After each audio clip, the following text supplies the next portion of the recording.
In the United States, we are governed by law and order. But what happens when the criminal justice system gets it wrong? Definitely a nightmare. It was also surreal at the same time. I couldn't believe it was happening. Wrongful convictions are real. It did happen to me. I'm living proof. And it has happened to thousands of others across the country of all races, genders, and backgrounds. Wrongful convictions don't just affect the person that's in prison. It affects the entire family. The first date, first baseball game, my daughter walking down the aisle. You know, you can't get that back. And that's a heavy price to pay in any situation, especially if you're actually innocent. Never thought that innocent people were arrested for something that they didn't do. I mean, much less to be convicted. The amount of wrongful convictions or wrongful accusations are small, but it's a large number. Small percentage, large number. A growing number when even one is one too many. Next on Malkin Investigates, we sit down with 3 men who had their lives turned upside down by false accusers, overzealous prosecutors, and dirty cops. You'll hear their unbelievable horror stories, how they kept hope alive, and their advice for fellow victims and families of criminal injustice.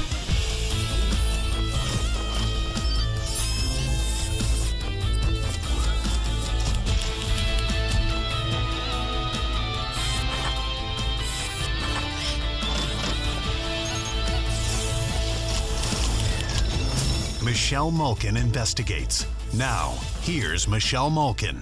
It is better that 10 guilty escape than that one innocent suffer.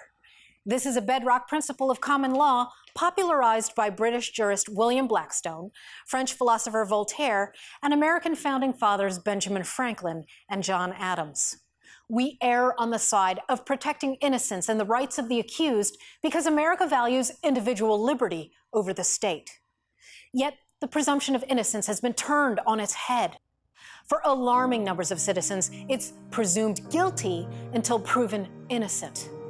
And the road to exoneration is long, rocky, and hellish. Here is a stunning statistic. There have been more than 2,000 exonerations in the United States since 1989. And the numbers keep rising, as you can see. 2016 set a record of 168 and counting. More than 70 of these wrongful convictions were the result of official misconduct, according to the National Registry of Exonerees maintained by the University of Michigan Law School. Hollywood and social media have caught on to the phenomenon. Wrongful convictions have become the subject of popular podcasts, crime shows, water cooler conversations, best-selling books, and movie scripts. But behind the statistics are real people whose real lives were ruined by appalling miscarriages of justice. They are not just numbers. They have names. Most will never become celebrities, like famous exoneree Amanda Knox, wrongfully convicted of murdering her foreign exchange student roommate in Italy. But their stories deserve to be told. On this episode of Malkin Investigates, we're shining light on the plight of Rey Spencer, Jeffrey Deskovic, and Brian Franklin. Let's begin with Rey Spencer, former military and law enforcement officer arrested, charged, and sentenced for sexually abusing his children. He spent 20 years in prison. You know, I would have rather been charged with a murder than something like this. When the governor ordered my release, you know, he said, Mr. Spencer has spent more time in the history of the state of Washington for this type of crime. And he said, I'm extremely disturbed by this investigation with the fact that evidence was tampered with and that the detective was sleeping with Mr. Spencer's wife. A sequence of errors. How about Jeffrey Deskovic? He was found guilty of raping and murdering a classmate in 1989 and was sentenced 15 years to life. Virtually all of the coverage was from a guilt-oriented presumptive perspective. And that was definitely prejudicial, and it set the environment under which the case was tried. And it made the overall environment more terrifying to me.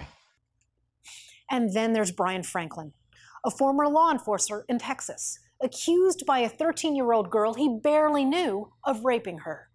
A heinous crime, if true, that would certainly turn many people against him, and did. These accusations cost him his job, relationships with children, and freedom. But what happens now that a jury decided that he didn't do it?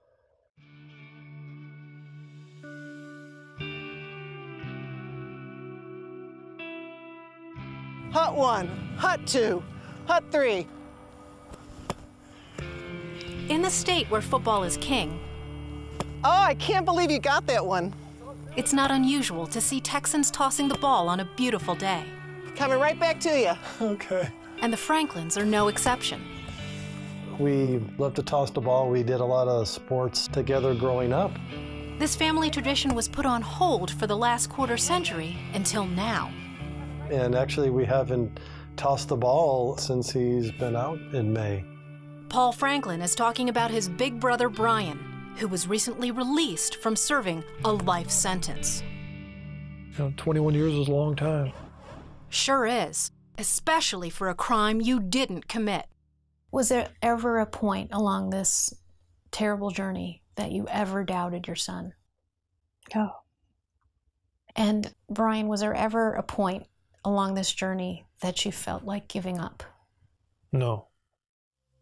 After decades of fighting and praying, Brian Franklin is finally a free man. And for the first time, he, his mother Irene, and siblings are granting us full access in his first national sit-down interview and telling us stories that have never been shared before. That was after the verdict was read, and I had an ankle monitor on, and my attorneys cut the monitor off. Oh, is this Dick DeGuerin here? Yes, Dick DeGuerin. And this is? Neil Davis. And so they got the honor of cutting that off for you. The judge brought out the scissors to cut it off, and there he is standing. And there he in is, the- he's smiling. Yeah, This he's is smiling. the judge. Yes. Wow. Yeah. Before he was shackled, caged, and imprisoned, life was good for the Franklin family. Brian grew up near Buffalo, New York, with his parents and 3 siblings. It wasn't quite a beaver cleaver raising, but it was close to it. He got his bachelor's in criminal justice and eventually moved to Fort Worth, Texas to become a police officer. As a mom, were you worried at all about his safety? Well, I didn't want him to go into, it's just Houston. I thought that the crime is too bad. And then Dallas, I didn't want him to go, but I thought Fort Worth, that might be all right. Over the next decade, he got married, had 2 kids, and eventually divorced, which meant he had visitation with his children on certain days. One of those was March 6th, 1994. There was a little kid's birthday party. Stayed at the birthday party for a few hours. Nothing happening, obviously, and uneventful. Yeah, everybody had to leave at 5:30 because we had to return. I had to return my kids by 6, and Matt had to return his kids by 6. When did your life change? Well, probably the day I was arrested, Which was? April 21st. Did you know what the charges were at that point? That they told me on the way, and I just was in shock. I just couldn't believe it. This just totally caught me off guard. I had nothing to do with nothing, and here I am going to jail. Remember that birthday party? His friend's 13-year-old daughter accused Brian of raping her in the backyard around 6 p.m. But here's where things don't add up. There were a dozen people there, including Brian's kids. He left at 5:30. Her description of him didn't match, and Brian passed a polygraph. Then she changed the timeline of her story, moving the alleged rape from March 6th at the birthday party to the following week. The problem is, Brian says he wasn't at her father's house on March 12th or 13th. He was shopping until late afternoon and has the receipts to prove it. He dropped off his kids, went home, ate, worked out, and went hot tubbing 45 minutes away from where the alleged incident happened. Brian told us he would have informed police of all the facts, but was arrested without an interrogation and without anyone asking a single question. That meant no opportunity to tell his side of the story. She said that I raped her in the backyard of her father's house. And he called it aggravated sexual assault of a child. You were charged with this heinous crime. Right. Did you commit the crime? I didn't do it. I wouldn't do it, and I wasn't even there. What was going through your mind, Irene, when you first learned this? Well, we were all scared because this had never happened to anyone in our family. It was just so outrageous. Scared, but not especially worried because they felt he had a strong case. I thought for sure he would be found not guilty. And Mom couldn't talk. And so Dad told me, and we had to fly up there to testify at the sentencing. And I remember looking at the jurors when I was on the witness stand, and they looked so hateful. There were no witnesses, no DNA tests. All the prosecution had was the word of a 13-year-old girl and testimony from a doctor. She said that she had not engaged in any sexual activity, but there was injury to her sexual organs. Correct, yeah, she said she had never had sex before. And so, the DA and the jury is saying, oh, it must be from him. The jury found him guilty and sentenced him to life. What they didn't know then was the girl later claimed under oath her stepfather repeatedly sexually assaulted her, which would have caused those injuries. But remember, the girl told authorities she was a virgin before accusing Franklin of rape. It was this lie that eventually paved the way for a retrial. How could you get up every morning and look at yourself in the mirror, knowing that's on your hands, that's on your conscience and your soul? And she's had ample opportunities to tell the truth. We've had private investigators talk to her, and she makes the same lie, and it doesn't make any sense. When the evidence proves this, and you say this, and you know you're lying, what's wrong with you? I'm sorry whatever happened to her in the past, but I had nothing to do with that. What was the outcome with the stepfather? So did he go to jail? No. No. He ended up plea bargaining for a lesser charge of injury to a child, and he got 10 years probation. Probation. Another miscarriage of justice there. Even with this new evidence, it took 4 appeals over 18 years for Brian to get a new trial. I didn't tell, the other inmates why I was there, And like I was telling my family,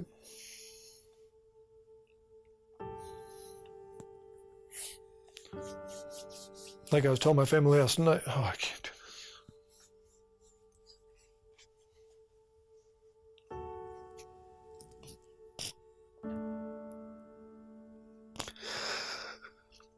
The suffering imposed by false accusations and wrongful convictions doesn't just disappear when an innocent man finally goes free.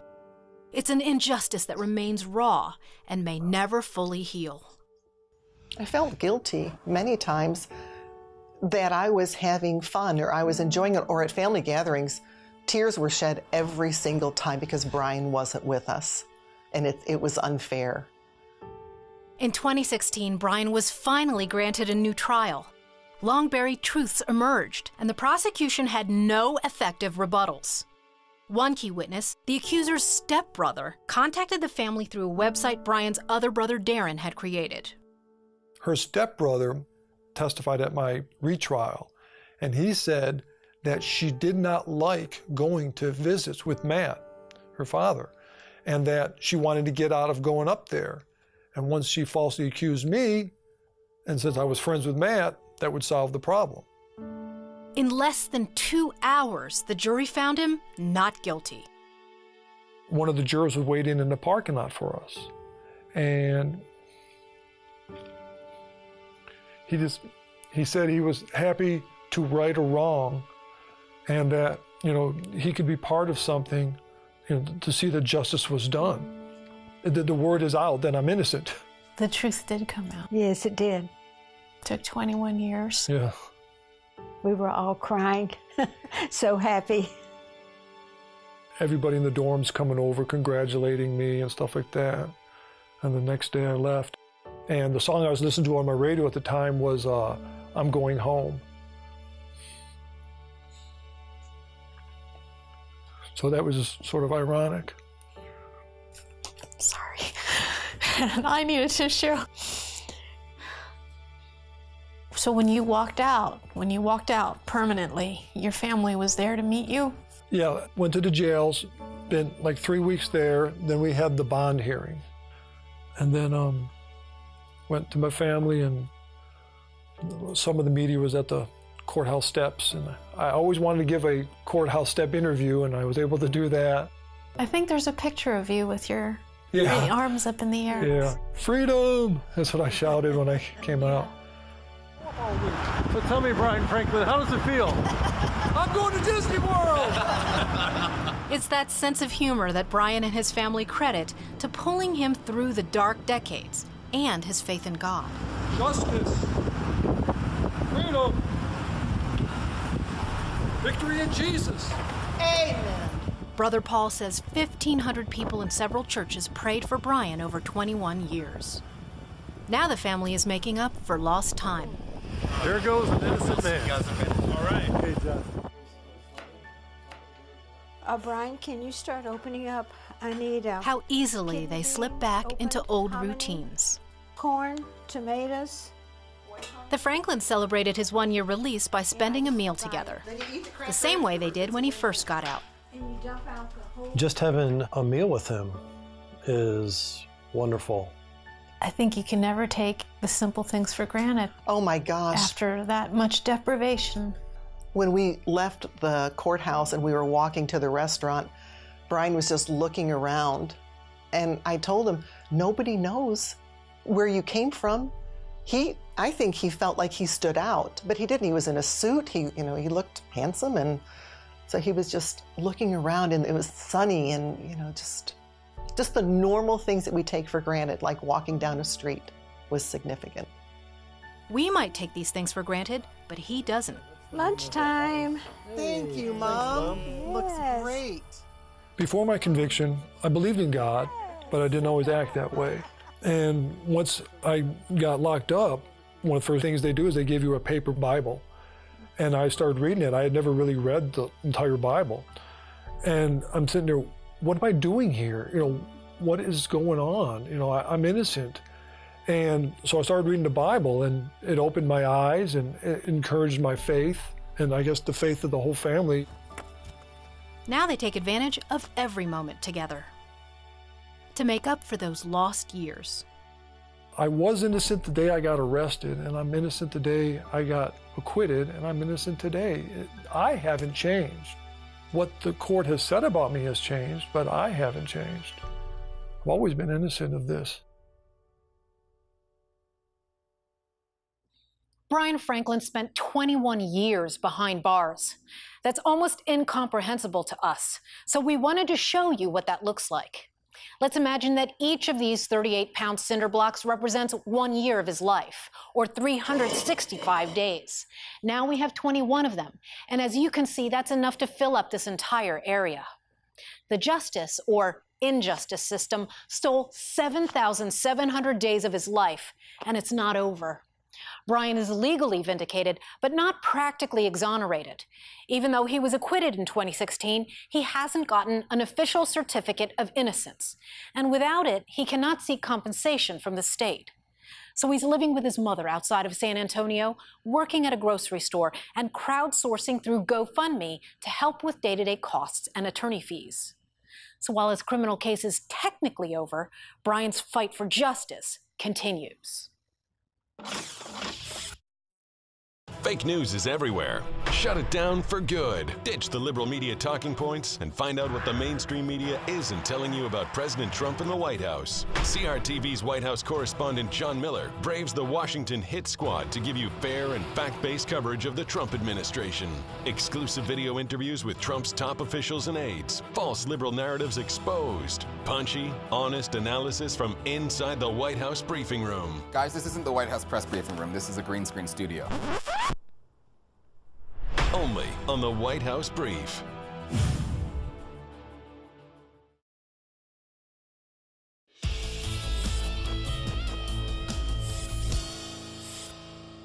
I discovered Brian Franklin through my continuing investigative work on Danielle Holtzclaw's case. He's the former Oklahoma City police officer convicted of sexually assaulting 8 accusers without a single corroborating witness or piece of direct forensic evidence. After sex crime detectives conducted a sloppy, biased investigation, and prosecutors and their crime lab expert grossly mischaracterized their so-called smoking gun DNA evidence, deceiving a jury forced to endure protests, screams, and intimidation inside and outside the courtroom during a circus mob hijacked trial. I believe, from my study of it, my research of it, that the guy's innocent. And my recommendation to him is to keep fighting. Never give up. The innocent never stop fighting, one way or another. Keep on fighting, and something will break. Something will break. You just don't give up hope. And that's exactly what Daniel's family is doing, working tirelessly for the day Daniel will be free, unshackled, and exonerated. His sister Jenny refuses to let the critics and social justice mobs silence her. She is determined to prove her brother's innocence. She has pushed the facts of his case online, in the media, and now to the people who understand it firsthand, men and women who have been wrongfully accused and are now exonerated.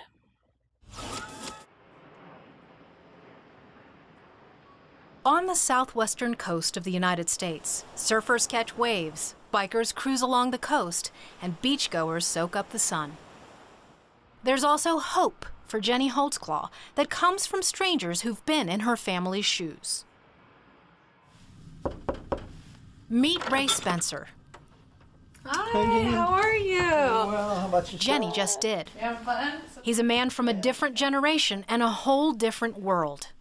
Someone she probably wouldn't have ever met if they didn't have one very important thing in common. It was great to, actually meet the person that I heard that was wrongfully convicted, also a police officer, same as Daniel. A bond forged on the thin blue line. Rey Spencer was a police officer charged with sexual abuse, just like her brother Daniel. Rey served 2 decades behind bars before he was exonerated. You were the officer that put criminals behind bars, but going in as a person wrongfully convicted, how did that make you feel? You know, everybody in prison says they're innocent. So if you really are innocent, nobody cares. Jenny's brother Daniel followed in their parents' footsteps and went into law enforcement. His job was to serve and protect the people of Oklahoma City. He earned a reputation as a tough, hard-working cop and served a stint in the prestigious gang unit. But all that came to a screeching halt on June 18, 2014, when he pulled over 57-year-old Janie Liggins at this intersection. A 15-minute traffic stop that changed his life. Daniel says he pulled her over for swerving and let her off with a warning. She claims he sexually assaulted her. An accusation his fellow officers believed even before getting his side of the story. Before you started the interview, did you have a sense that he did the things that Janie Liggins accused him of doing? Before we started the interview, I felt like that what Janie told me was the truth, yes.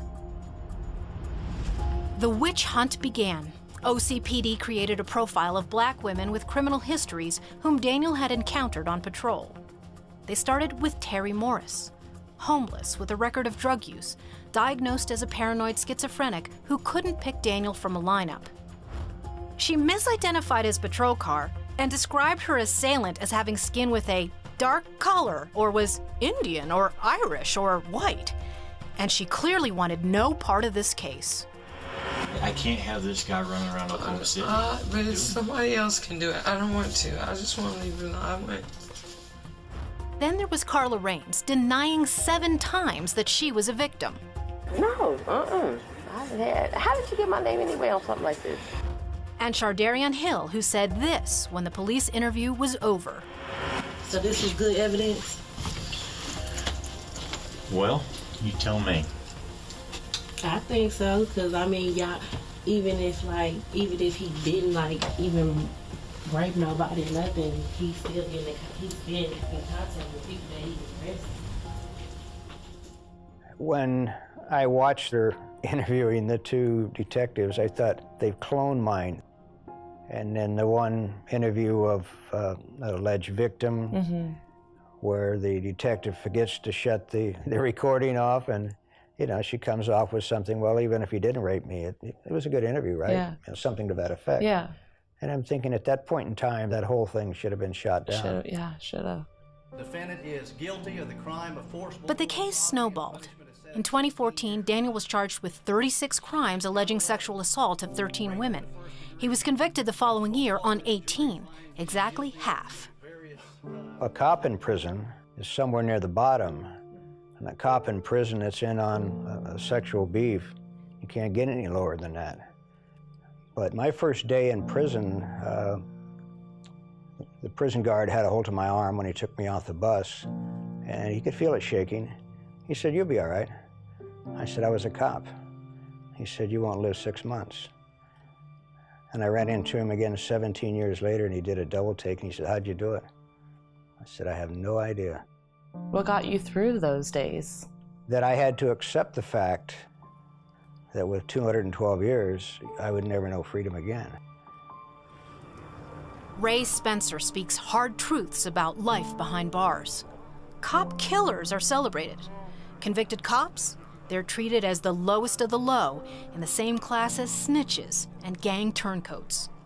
Surviving in the regular yard is hard enough. But protective custody, as Danielle Holtzclaw has told me, is its own unique hell of both physical and psychological isolation. Inmates in protective custody are segregated. Their access to things like prison jobs or classes is severely curtailed.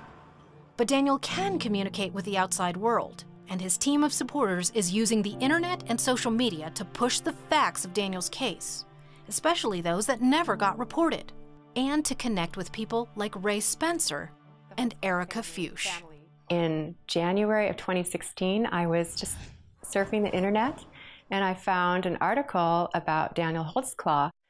Independent DNA researcher Eric Fuchs did not know the Holtzclaws, but after reading a couple articles about him, I was confused about what the DNA evidence actually was. I felt like I was someone who had come upon the scene of an accident, a horrible accident, and so I wanted to learn more and see what I could do. I just went ahead and reached out and asked if they were able to get the DNA documents for me to look at. She made damning DNA discoveries that discredit the prosecution's so-called smoking gun against Daniel. After months of research, Fuchs found it wasn't just the accuser's DNA on his uniform pants, but also DNA from at least one unknown male. The Oklahoma City Police Department's forensic analyst had testified there was no evidence of male DNA in those two interior samples.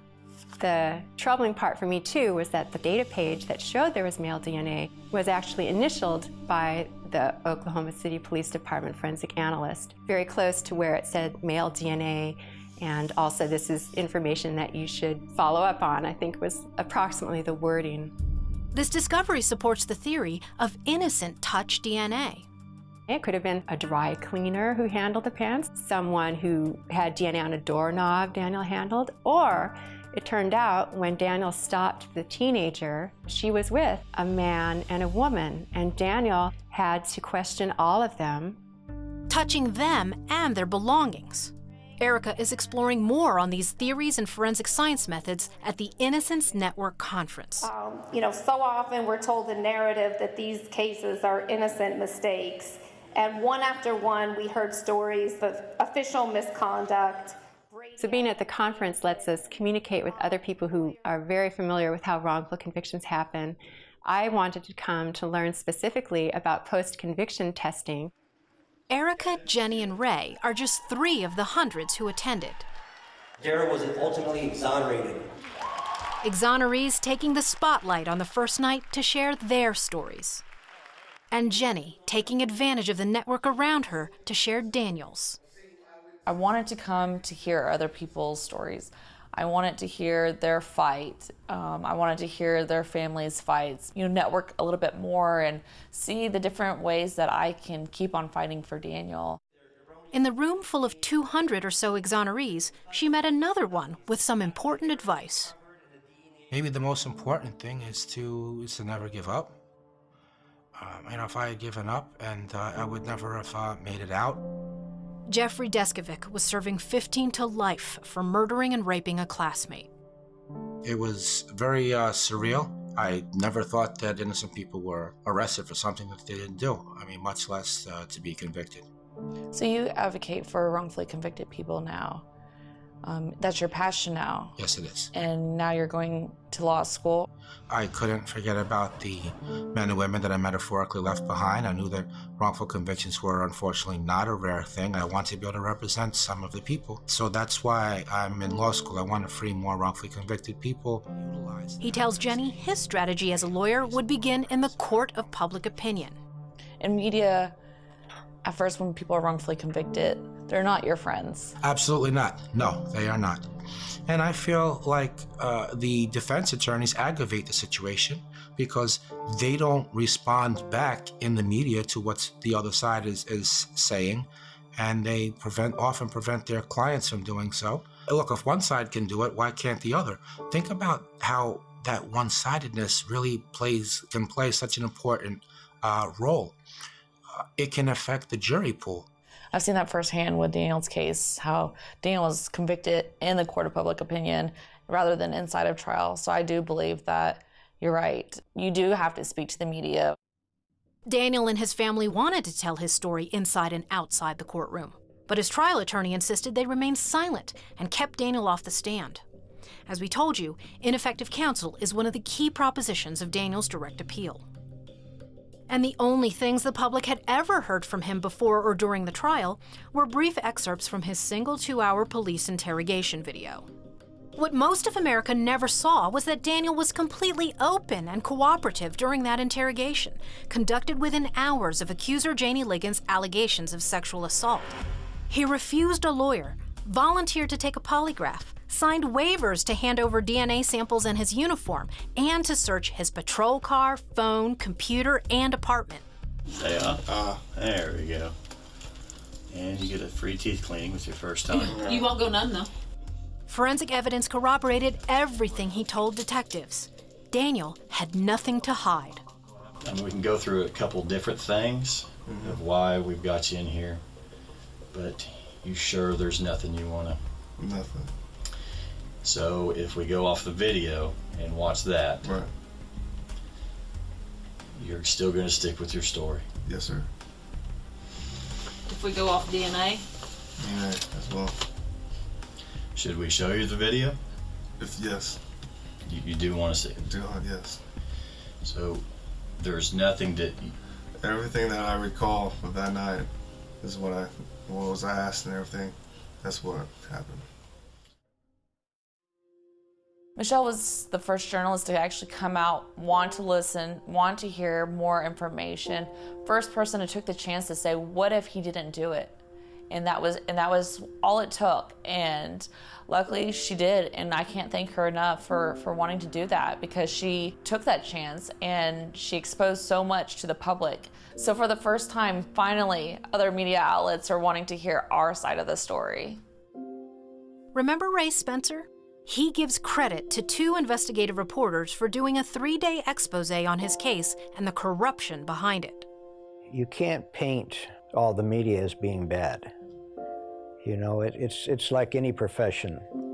In Daniel's case, I'm sure that they made him out to be some type of a predatory animal. It looks to me like the 2 detectives just went out and started rounding up women and building their case that way without any merit, and they're just building this hype up. Then people have a tendency to buy into it. And that's what's been so hard about this whole journey, is having other people report actual facts. Jenny remains on the front lines fighting for her little brother to turn public opinion from villain to victim. He needs to know that there are people out there that have survived. Yeah. That's what'll keep him going.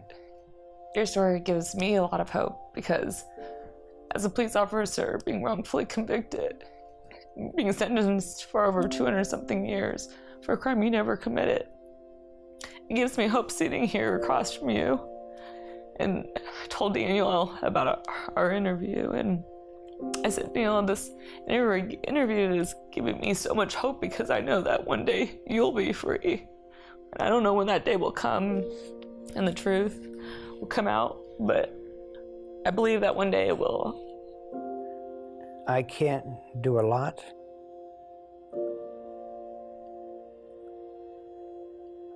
But I can be there for you and Daniel. Because this is difficult. But Daniel is going to get out. But the day he walks out, I'd like to be there and shake his hand, welcome him home. Can't wait for that day. The latest twists and turns in Daniel's case make John Grisham's novels look tame. A new bombshell dropped in May. The Attorney General filed a sealed motion containing secret evidence. The AG claimed the information was privileged and protected by state disclosure laws. One longtime criminal defense lawyer in Oklahoma City stated publicly that the secret hearings were unprecedented. Meanwhile, on May 25th, 6 leading DNA experts and forensic scientists filed a motion to educate the court on the DNA junk science in Daniel's case. 5 days later, the Court of Criminal Appeals issued an interim protective order filed under seal, sending it back to trial judge Timothy Henderson. That means Daniel's lawyers and Daniel himself were prevented from knowing anything about the nature or substance of this sealed information, motion, and order authored by the state on June 2nd. Without waiting for a reply from the state attorney general's office, as it had previously done with a separate amicus brief, the Court of Criminal Appeals quickly rejected the scientists' motion for leave to file their DNA-related amicus brief. On June 26 and 27, trial judge Henderson held 2 days of secret hearings. Daniel's lawyer was not invited to attend and was not notified until after the hearings were over. Local Fox reporter Phil Cross of KOKH obtained surveillance video outside the locked and guarded courtroom. In attendance were Henderson, a court reporter, a team of prosecutors from the DA's office led by Galen Giger, who prosecuted Daniel, Oklahoma City Police Deputy Chief Johnny Coleman, and an unidentified senior city attorney who handles civil litigation. Also in attendance, Campbell Ruddock, OCPD's crime lab supervisor and the boss of Elaine Taylor, whose scientific misstatements and failures we've been reporting to you since our Daniel in the Den series debuted last December. Momentum is building, but at the time of the taping of this episode, Daniel and his family were again in a legal holding pattern, awaiting the court's decision on whether he would have access to the protected information that could be the linchpin for a retrial. As all the intrepid exonerees in our program have shown us, the road to justice for innocent men and women who've been railroaded can be a long and grueling one. We'll keep you informed on all the latest breaking developments as Daniel and his family fight for his freedom.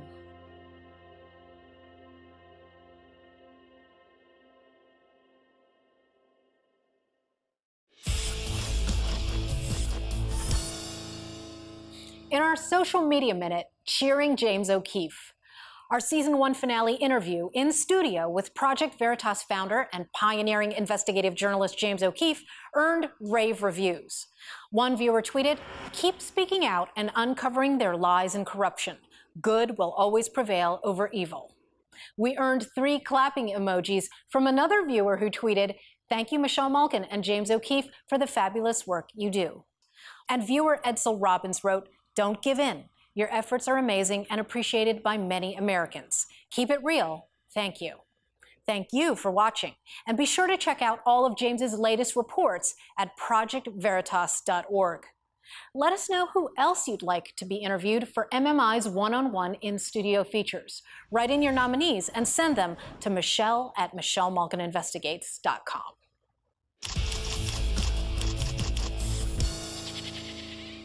In our Crap Weasel Watch, we call out the political cheaters, government thieves, con artists, frauds, and all-around idiots making America worse. Today's Crap Weasel is Jayavel Morrigan, CEO of a staffing agency called Dynasoft. The Bay Area exec was charged in March 2017 with mail fraud, aggravated identity theft, use of false documents, and of course the pièce de résistance, visa fraud. And it's all related to the already scammy, easily exploited H-1B visa racket. I've been exposing the abuses of the H-1B visa program for years. Silicon Valley loves these visas. Never mind the havoc and hell they create for American workers forced to train their cheap H-1B replacements. In this case, prosecutors say Morrigan and his associate Syed Nawaz faked H-1B paperwork to bring more than a dozen foreign workers to the United States. According to the indictment, their goal was to create a pool of fraudulently imported workers to give them a leg up over other employment agencies. Nawaz allegedly forged letters from companies like Cisco and Stanford University to say the workers had jobs there. But prosecutors say there were no jobs. This case marks a first step in prosecuting those who abuse our overly generous immigration programs at the expense of American workers. For more on the sellout of our best and brightest, check out our H-1B Hell episode of Malkin Investigates on CRTV.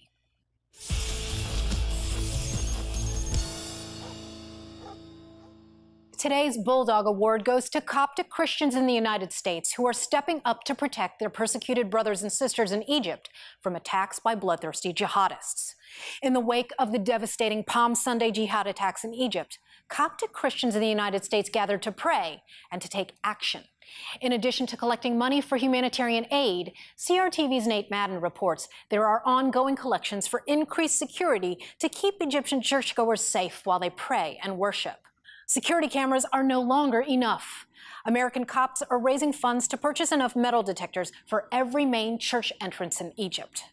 The Coptic community in America refuses to let their fellow believers be victims of another vicious jihadi attack. One grassroots leader told Conservative Review, "They can blow up the buildings, but the church is in our heart. We're not going to be defeated." Next on Malkin Investigates. The true minorities in Islam right now are the Muslim freethinkers, are the Muslim dissidents, are the Muslim reformers. Practicing Muslim Shireen Qadosi knows this firsthand. She has been shunned and punished for daring to challenge modern Islam. I dealt with physical violence and my family's moderate. What else are the women dealing with who aren't able to speak up? Women becoming too westernized is the leading cause of honor killing in North America, according to a report for the DOJ. We don't know how many women have been killed in honor killings in the United States recently. Department of Justice says 27. I think the number is almost undoubtedly higher. Women are being killed by their family members for adopting the Western culture. Assimilate and enjoy life, liberty, and the pursuit of happiness, like any American, without the fear of punishment and retribution. But it's not that easy. I am under a death sentence by Islam. I would be honor killed the minute I step in any Muslim majority country. Next on Malkin Investigates, we take a look at the disturbing trend of honor killing and expose the left-wing hypocrites who would rather coddle these perpetrators than condemn them. The United States is going to have to decide this. Does religious freedom allow people to break other laws, or does it not? And that is a decision that we are not going to be able to avoid. If you've got a story to share, email me at michelle@michellemalkininvestigates.com. We're so glad you were able to join us and hope you'll stick around for our next edition as we continue our crusade for the truth. On behalf of our entire team, I'm Michelle Malkin. Thanks for watching.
Hi, thanks so much for coming. I'm Michelle Malkin. I'm the host of Malkin Investigates. And on behalf of CRTV and my Malkin Investigates crew, I'd really like to thank you for coming out. We'd also like to extend our deepest appreciation to the Manhattan Film Festival, Philip Nelson, his wonderful mother Lucy, and everyone here at the theater for this special screening of Railroaded, Surviving Wrongful Convictions. We're going to have a panel afterwards of lawyers and scientists and exonerees. We also have many special members in the audience who are very committed to and active in the movement to free wrongfully convicted people and to make sure that wrongfully accused people do not have to travel the same hellish road and back.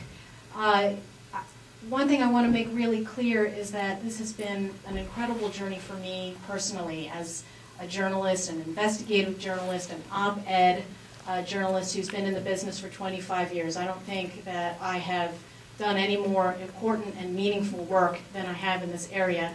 And one reason why is because of the common ground that has been forged in my professional career and personally among this incredible constellation of people who are committed left, right, and center to righting wrongs and preventing wrongs.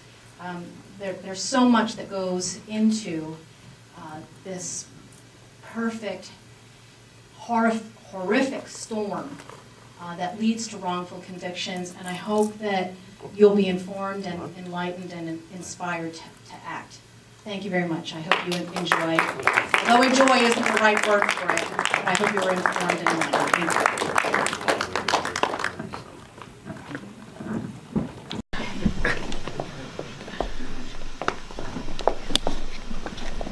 And John, you want to come on too?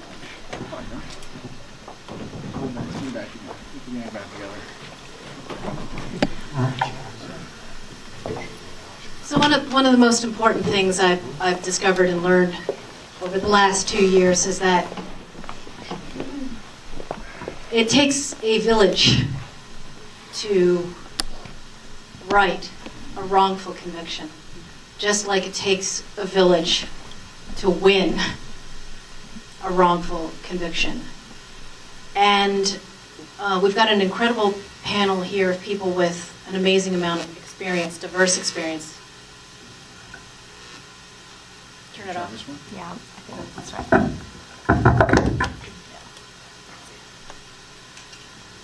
And I'm going to let everybody introduce themselves.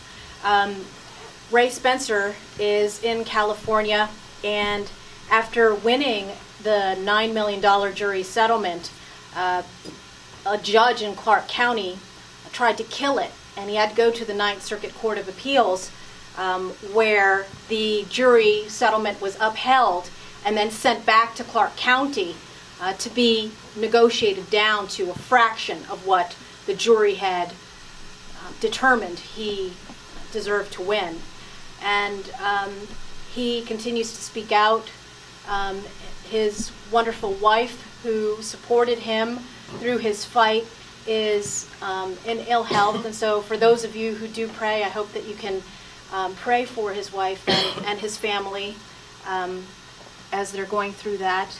Brian Franklin in Texas is currently trying to obtain something called a certificate of actual innocence, because as you saw even in the film, even though he was acquitted within hours and had jury members hug him, as well as the judge proclaim his actual innocence and clip the electronic anklet off of him, he cannot do what he wishes to do, which is to go back into law enforcement until he obtains this certificate of actual innocence from the Parole and Pardon Board in Texas. So he is pursuing that. And with that, I'm going to give everybody's name and then have them give a couple of minutes of statement and remarks, and then open it up for questions. This is Eric Fuchs, who, as you saw, is a DNA biologist from Iowa State.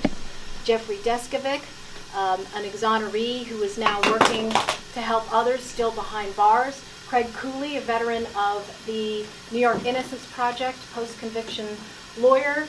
Jenny Holtzclaw, the sister of Danielle Holtzclaw. Oscar Michelin, a new friend, and I feel like I can call all of you on the panel that, and a successful exoneration lawyer, one of the many hats that he wears here in New York City, and retired NYPD detective and forensic and DNA expert, John Palucci. Take it away.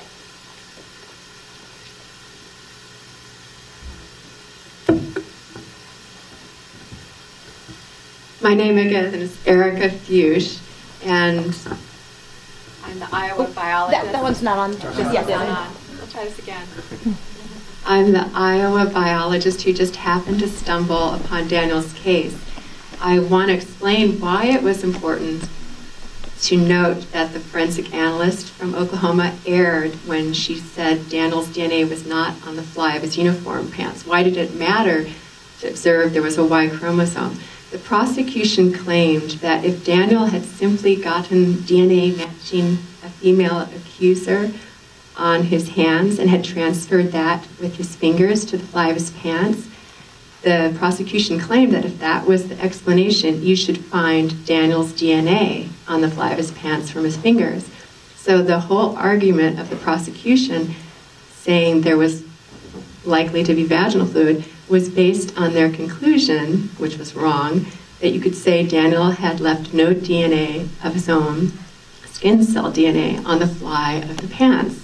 So when I noticed there was a Y chromosome, that showed there was male DNA, and it's actually inconclusive whether that came from Daniel or someone else. But it was important to realize that the prosecution used this DNA matching the female accuser to argue that there was actually vaginal fluid there. The prosecutor said in his closing argument that it was a fact that the DNA from the female accuser, a teenager, had transferred in her vaginal fluid, and that's completely false.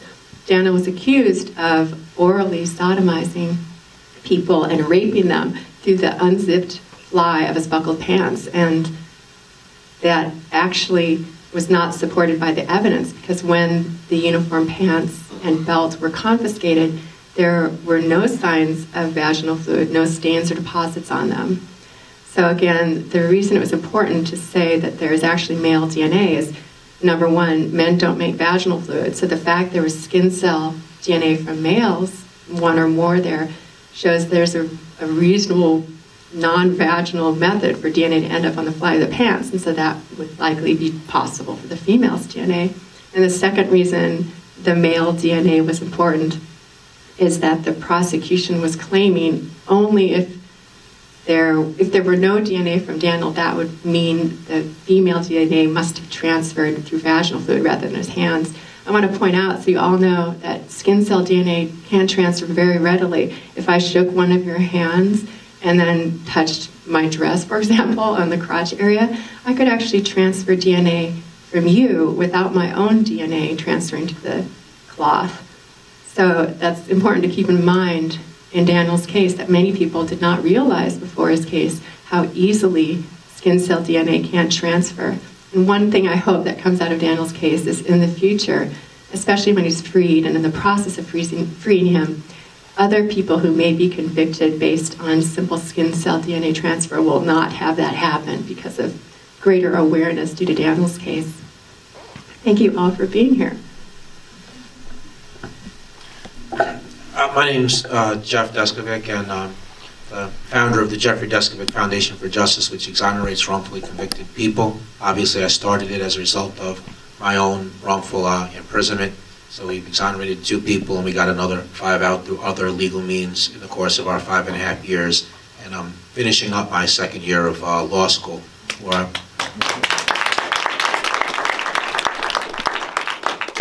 So a couple of quick points just about the case that we watched. In terms of doing prep work, just to be an advocate, and even before I had the foundation and even forward, in studying wrongful convictions, and my master's thesis is written on wrongful conviction causes and in the reforms. A couple of red flags that are present in this case is certainly the pretrial prejudicial publicity. That's evident here. And just secondly, there have been a few exonerations in which people were, the evidence used to wrongfully convict them initially was DNA before further testing, straightened it out later. DNA is often correctly called the gold standard of evidence, but of course that assumes that all the correct protocols are observed, no contaminations happen, and that there is truthful testimony and reports by the experts. And to me, that part of the case is extremely troubling. And last remark I'll make is, these secret hearings and evidence and witnesses, what country are we in? I've never heard of anything like that. That just makes no sense to me at all whatsoever. And, you know, Michelle, you mentioned that we had some special people in the audience. Okay, so the first person I want to recognize is another exoneree who has been home a little bit more than a year. He did 20 years before he was exonerated. The same polygraphist who played a significant role in my wrongful conviction also framed him. So Anthony DeBippo is here with us. You want to stand up for a second, Anthony? Yeah, absolutely. I'm sorry, the microphone's so loud. So we have on these rings, which are oversized, okay? And they're made by another exoneree, Kirk Bloodsworth, who was the first person to be exonerated from death row, this case being in Maryland. And so Kirk is able to make jewelry. And so using funds that he's gotten from third parties, he's made these exoneree rings, which have been sent out to and are continuing to be made even as we speak. And actually one of those funders is the second such person that I want to recognize that's here with us, who's one of the founding board members of the Innocence Project, very, very successful, the owner actually of Lava Records, who also, you know, as if he's not doing enough, right? One of the few people who has a busier schedule than I do, and I'm busy. He also has a podcast, Wrongful Conviction, and I want to recognize Jason Flom is with us here tonight. Putting his time and his money and his effort, where his passion is. And to me, you know, the depth of somebody's commitment, it's one thing to give the verbiage, okay, that's necessary, but at the same time, I mean, you know, what your actions are and, you know, where your money is, that's really where it's at. And I remember one night, Jason, and I'll pass the mic, I remember I was at one of the gala dinners for the Innocence Project's annual event, and not only were you exhorting people to write checks, right, which they did, but you also personally wrote $1 million check that night yourself, you know, and to me that was just the ultimate. So I just want to, again, just recognize you, and, you know, in a way I'm here because of you, because, you know, you supported the Innocence Project, which is the entity that exonerated me. So again, hats off to you, Jason, and thanks for coming tonight.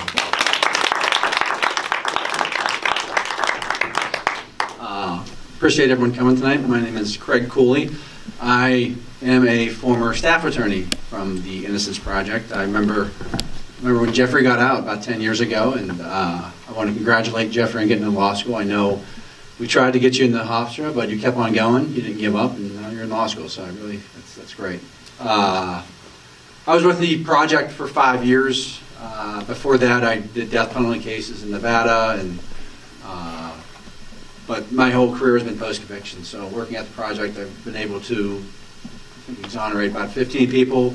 And I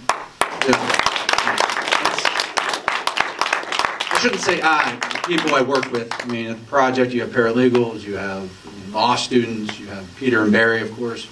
You have the intake team that goes through thousands and thousands and thousands of letters. I went through Jeff's. I mean, everybody who's exonerated at any of these projects across the country, there's people who read that first letter like, please help me. And so it ultimately ends up on my desk, and it is what Michelle said at the beginning. It takes a team of people to get people out of prison, and I got involved in Daniel's case honestly because I joined Twitter. I mean, I say that, it sounds funny, but I joined Twitter. You know, I was on Facebook for a long time. Facebook's like an echo chamber of like-minded people. I'm liberal. I'm afraid to admit it. But when I joined Twitter, I was like, I want to listen to everybody. I want to be educated. So I followed a number of conservative pundits, including the wonderful Michelle Malkin. And I saw her tweeting about Daniel's case. And some background, when I was at the project, the staff attorneys divvy up the states. There were 6 staff attorneys when I was there, and we just divvied up 50 states, and Oklahoma was my state. So I was quite familiar with the injustices or lack just lack of justice going on in Oklahoma. So I saw Michelle tweeting, I'm like, all right, I mean, there's a GOPer who, it is, I mean, you guys are law and order, and I just said, look, I think you're finally seeing what I see. So I really appreciate what you're doing for this guy. If you have any questions, it was my state at the Innocence Project. I'd love to talk to you. The next day, I think we had about a 2-hour conversation, and you know, the rest is history. I was been able to look at a lot of stuff, but like Jeffrey said, a lot of red flags are in Daniel's case that you see in a lot of wrongful convictions. Right? Just the way it was interrogated, the way it was investigated. But it takes every one of these people, everyone's support here to get people out of prison. So I really appreciate you guys coming. I really appreciate Michelle giving me the opportunity to be here.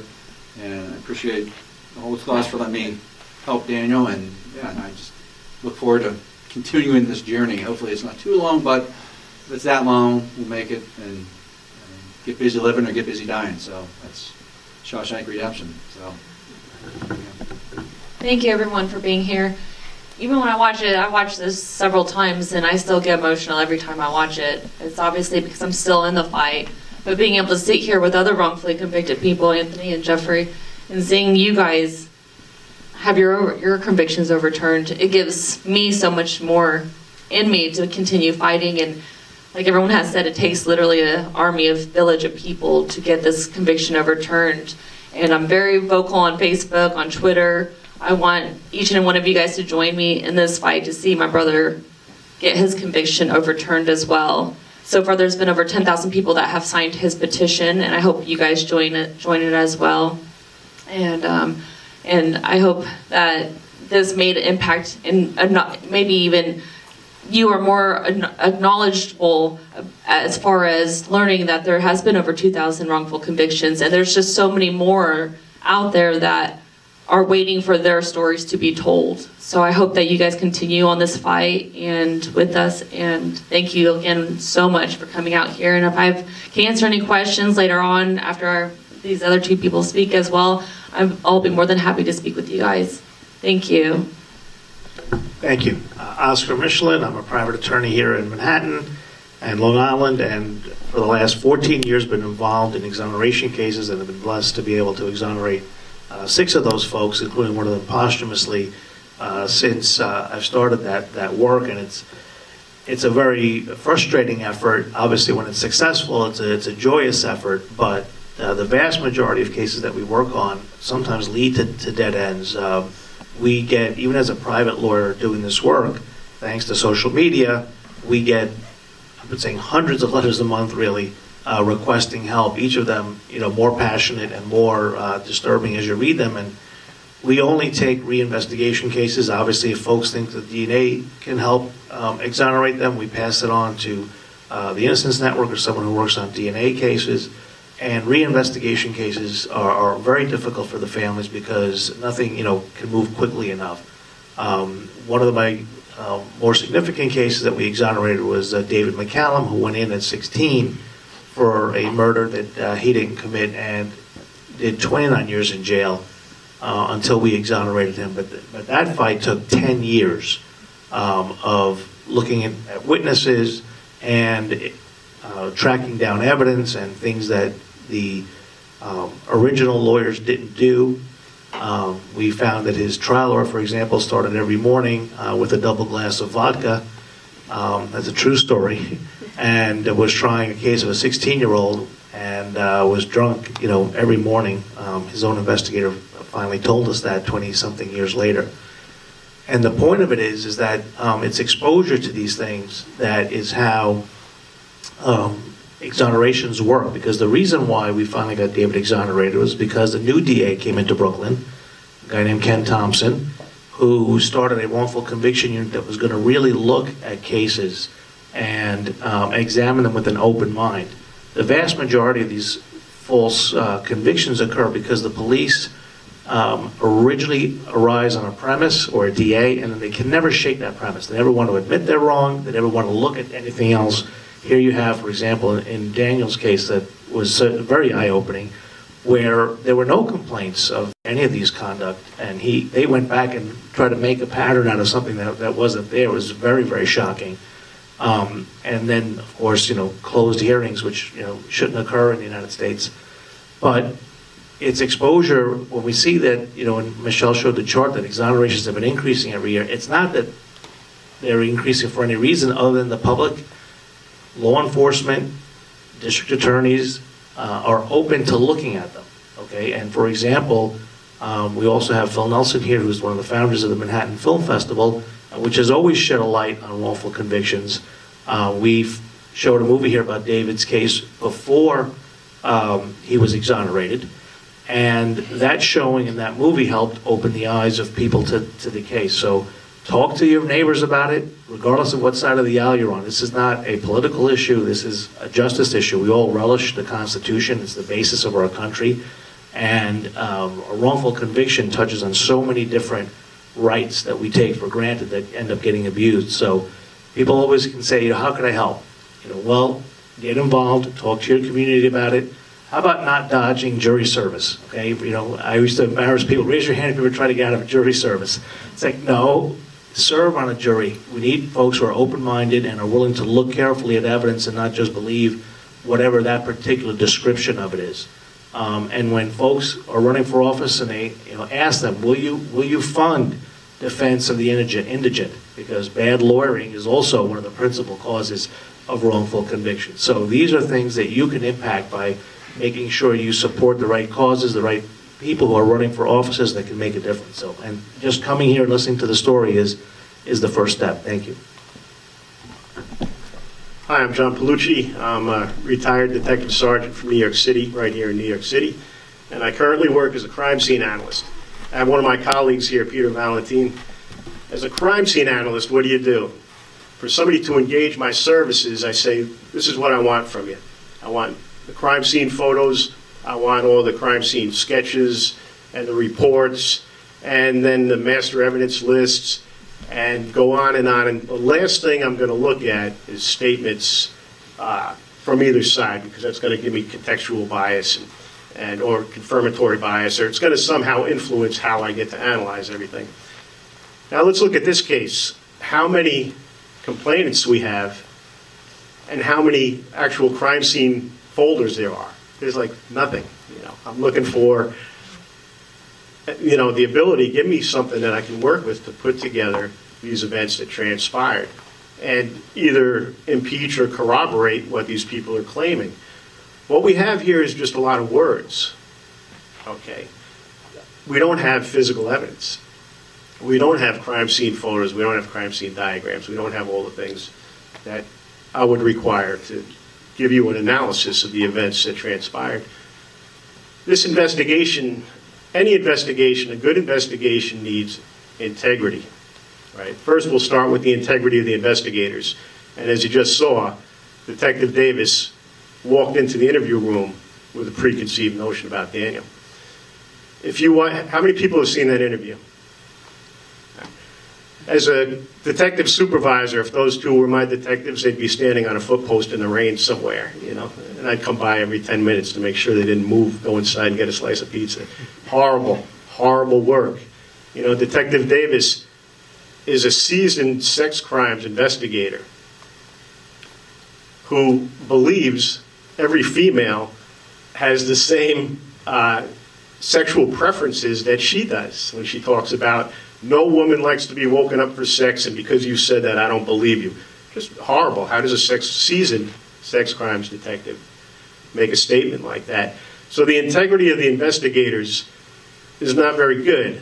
As you watch Rocky Gregory, I was going to say Dennis, that's the guy from Mask, right? Right. So he even says like vulgar things, right? This is what I'm talking about. Now you're arresting a police officer, or you're interviewing a police officer, maybe to arrest him, in a time when what I call the blue scare, when the media was very anti-cop and there was a lot of anti-cop sentiment out there. So you are conducting an interview that's likely going to be shown on television, and you say vulgar things in that interview. I can understand putting the subject at ease, throwing a few curse words out there, the fraternal cop thing and all that, but they went way overboard with that. So the integrity of the investigators is horrible. What about the integrity of your evidence? right? We're talking about what Erica was saying, skin cell DNA. So in order for that to have any sort of probative value, it needs to be collected very shortly after the incident, right? So we have video of Daniel rolling his pants up and sticking him in a bag that Detective Gregory also stuck his hand in, right? We don't know that night when he went home and took his uniform pants off, did he just leave them lumped up in a ball? Were they on the floor? Were they where his feet were stepping, where there's all kinds of transfers occurring? So the integrity of the evidence is no good. Let's talk about the integrity of our complainant witnesses, right? Who many of them were intoxicated, drug addicts, essentially contacted and drummed up by these investigators.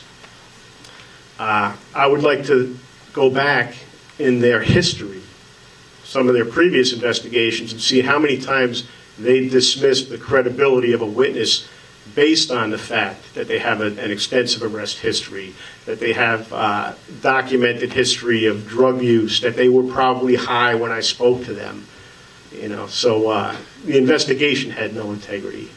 So here we are, and we have an amazing family that we've developed here, and I'm just very grateful to be a part of it. Thank you all for being here.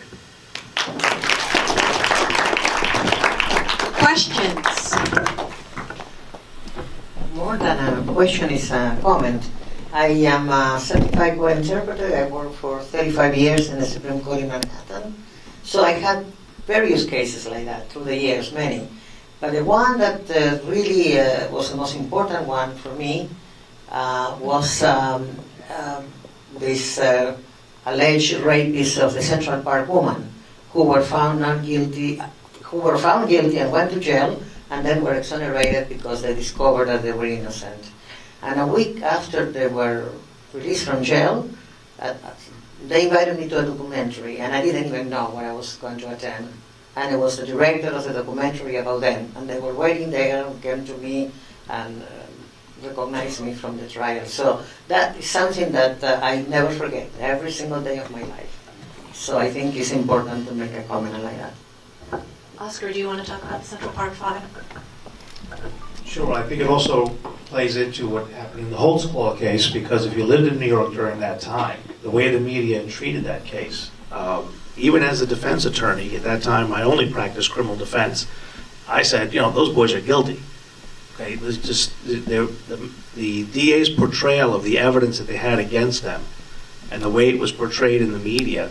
I still remember walking into the courthouse and seeing one of the defendant's mothers, Yusuf Salam, in front, and every day carrying a sign saying, "My son is innocent." I felt like saying to her, "I feel so badly for you, you know, that it happened to you and your family, but, you know, go inside and watch the trial. Don't try to, you know, you're not going to change people's minds out here." And that's what she was trying to do, you know, correctly in retrospect. But the DA's office in Manhattan continues to support that conviction even after the exoneration. So it's an excellent example that you bring up of what prejudging a case can do to the jury of a particular trial. And it's very hard to not have that in a sensational case like the Central Park 5, but it can even be more damning in a smaller, closer-knit community in a small town where there may be only one main paper, you know, one local news reporter, and that could slant the entire jury pool within a county. And so I think we have to be very, very careful, and again, it goes back to jury service, about avoiding having that kind of sensationalism attached to a case that can so sway the community that's going to end up judging the case. We want to get in as many questions as possible. And you're doing what I advocate for other people to do who know of someone who's wrongfully convicted, and you're doing it as well or better than anyone, because I know I even thought he was guilty. And I tried to dodge you when you first approached me, and I was like, oh, this crazy bitch, you know, and you totally brought me around, so here I am, and I have a lot of respect for what you're doing, and we're going to get your brother out. And Jeff, of all the 25 years of doing this and all the hundreds of exonerees I've known, I couldn't be prouder of any of them. What you have overcome and accomplished is absolutely fucking breathtaking, and you are a reason that me and the rest of us will keep doing this until we take our last breath. So Another round of applause for Jeff. And then I got my guy Anthony DePippo over here, who just is larger than life in every way. So I hope everyone gets a chance to meet him because he's got an unbelievable story. He's been on my podcast, he's been at my home, and we have a lot of good times ahead of us. So anyway, thank you again for doing this and for having me here. And you too, good job. Thanks, man. Even though your politics are fucked. Yeah. Yeah, just really quickly, I would be remiss, I think this is a perfect segue just to, while we celebrate, the people who are here, let's remember those who are not with us, and so one person in particular that I want to just call attention to is, Andrew Krivak, who's a foundation client, the same person, the polygraphist who I said coerced the false confession out of me and, framed Anthony. Did he coerce a false confession out of Anthony's co-defendant? So here's imagine this. Imagine one person who is out, right? He has a co-defendant. They're both arrested for committing the crime together. One man is out and recognized as being innocent in the National Registry of Exonerations, and the other man is still inside, even as we speak. So I just wanted to call attention to to his case. Thank you. Thanks, Jeff. We're getting the this sign, so I definitely want to let you get a last word in, Anthony. Listen, I love all you people up there, and I couldn't be prouder of you people. Jenny, I just want you to know that the innocence community hears you. We follow you. I'm learning as I go, but I believe Danny is innocent, and whatever I can do to help you, I will do from here on out. And God bless all you, and thank you for all your service and everything you said. Thank you, everyone. There have been allusions made to the politics of people in this room, and what makes it very special is that common ground can be forged across left, right, and center. I said that this is the most important work that I've done, and this has been one of the most edifying days of my journalism career.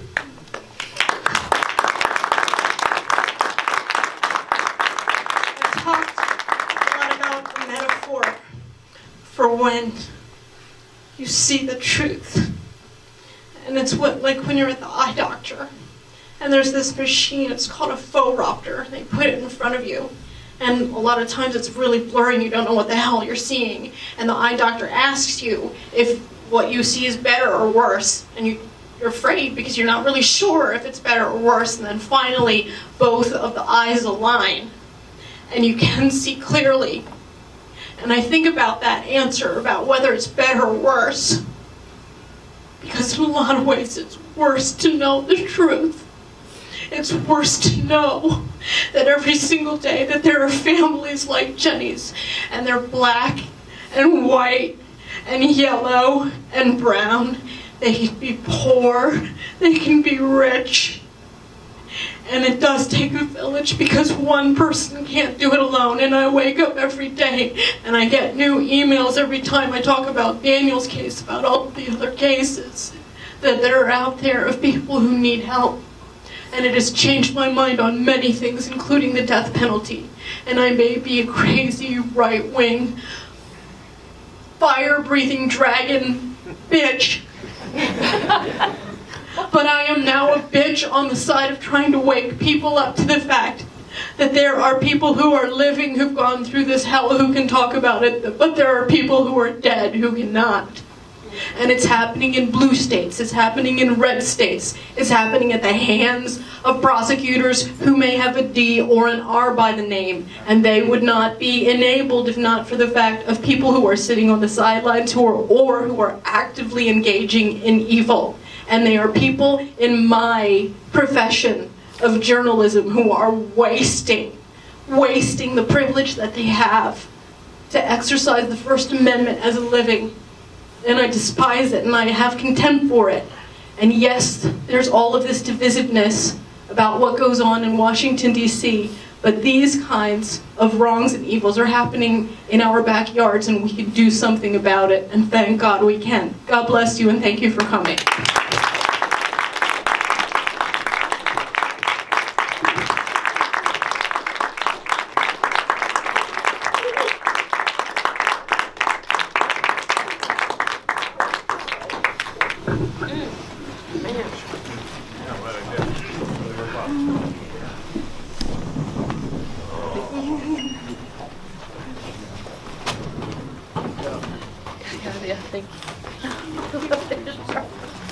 Sure. If I added something. So this one we can get on the streets? This t-shirt? This one, yeah, you